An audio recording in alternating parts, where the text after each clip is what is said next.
దేవ. స్వామి నమో నమః. దీర్ఘాయుస్సు నాయన.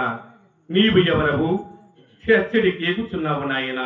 స్వామి నేను గుడిమాల గ్రామవాసులైన దూదేకుల పీరుల్ సాహెబ్ గారు తనైన సిద్ధైన స్వామి. కన్నె మలయ్యపల్లిలో శ్రీ శ్రీ విరాట్ పోతులూరి వీరబ్రహ్మేంద్ర స్వాముల వారు ఉన్నారని మీలాంటి సాధుపులను విని నా జన్మ దినంప చేసుకున్నట్టుకై ఆ చోటుకి ఎక్కుచున్నాను స్వామి. అయ్యా, నాకు పట్టిన పిచ్చి నీకు కూడా పట్టినదా ఏమి? ఇందులో పిచ్చేమో స్వామి, తమకేం పిచ్చి పట్టినది? బాలక స్వామి, నీవరే నా జన్మ రాహిత్య పదవకై ఒక్క గురు సన్నిధిలో చేరి నిలచిపి శ్రీ గురు నిలయమే కైలాసవాస పరశివ నివాసమనియో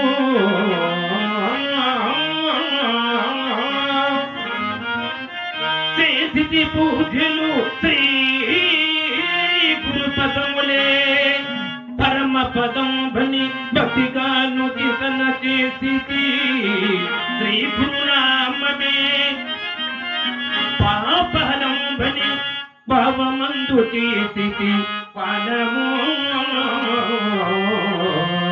శ్రీ గురు చరణాల తీతమే శివపాద తీతమనిజో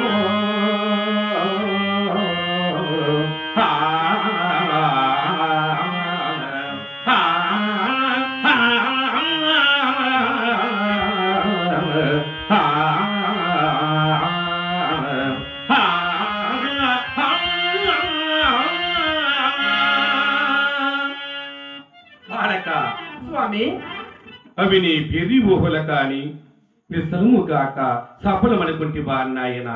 అయితే విను, నేనే నా స్వామితో నా జన్మ తరింపు మార్గము ఉపదేశించి నన్ను దండ్లు చేయమని పట్టించగా వారి ఇట్లు సెలవిచ్చిరి.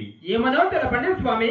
నీవు గోవులు కైనట్టి ఇంటి ఒడ్డున ఒక వృక్షము 3 కొమ్మలు కలిగి అందులో ఒక కొమ్మ ఏటిలో వాలి ఉన్నది గాన ఆ కొమ్మ ఇదుగు ఈ గొలుసు వెలును కట్టి అందులో నీవు కూర్చోండి, అదే కొమ్మను ఈ ఖడ్గముతో కటించిదమ్ము.